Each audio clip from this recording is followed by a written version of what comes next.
কেউ কথা রাখেনি। ৩৩ বছর কাটল, কেউ কথা রাখেনি। ছোটবেলায় এক বৈষ্ণবী তার আগমনী গান হঠাৎ থামিয়ে বলেছিল, শুক্লা দ্বাদশীর দিন অন্তরাটুকু শুনিয়ে যাবে। তারপর কত চন্দ্রভোগ অমাবস্যা চলে গেল, কিন্তু সেই বৈষ্ণবী আর এলো না। ২৫ বছর প্রতীক্ষায় আছি।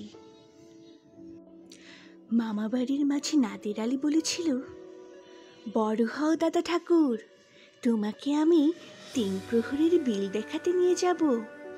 সেখানে পদ্মফুলের মাথায় সাপ আর ভুমুর খেলা করে।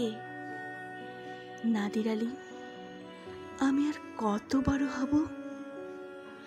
আমার মাথা এ ঘরের ছাদ ফুঁড়ে আকাশ স্পর্শ করলে তারপর তুমি আমায় ৩ প্রহরের বিল দেখাবে? একটাও রয়্যাল গুলি কিনতে পারিনি কখনো। লাঠি লজেন্স দেখিয়ে দেখিয়ে চুষেছে লস্কর বাড়ির ছেলেরা। ভিখারির মতন চৌধুরীদের গেটে দাঁড়িয়ে দেখেছি ভিতরে রাস উৎসব।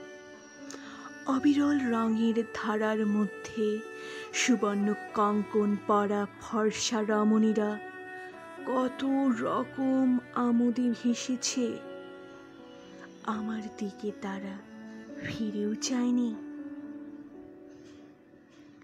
বাবা আমার কাঁধ ছুঁয়ে বলেছিলেন, দেখিস একদিন আমরাও। বাবা এখন অন্ধ, আমাদের দেখা হয়নি কিছুই।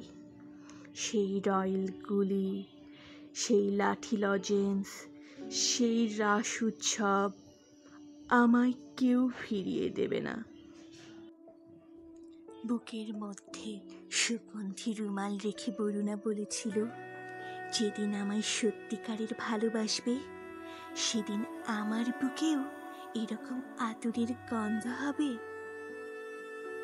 ভালোবাসার জন্য আমি হাতের মুঠোয় প্রাণ নিয়েছি, দুরন্ত শাড়ির চোখে বেঁধেছি লাল কাপড়। বিশ্ব সংসার তন্ন তন্ন করে খুঁজে এনেছি ১০৮টা নীলপদ্ম। তবু কথা রাখিনি বরুণা। এখন তার বুকে শুধুই মাংসের গন্ধ। এখনো সে যে কোনো নারী। কেউ কথা রাখেনি। ৩৩ বছর কাটল, কেউ কথা রাখে না।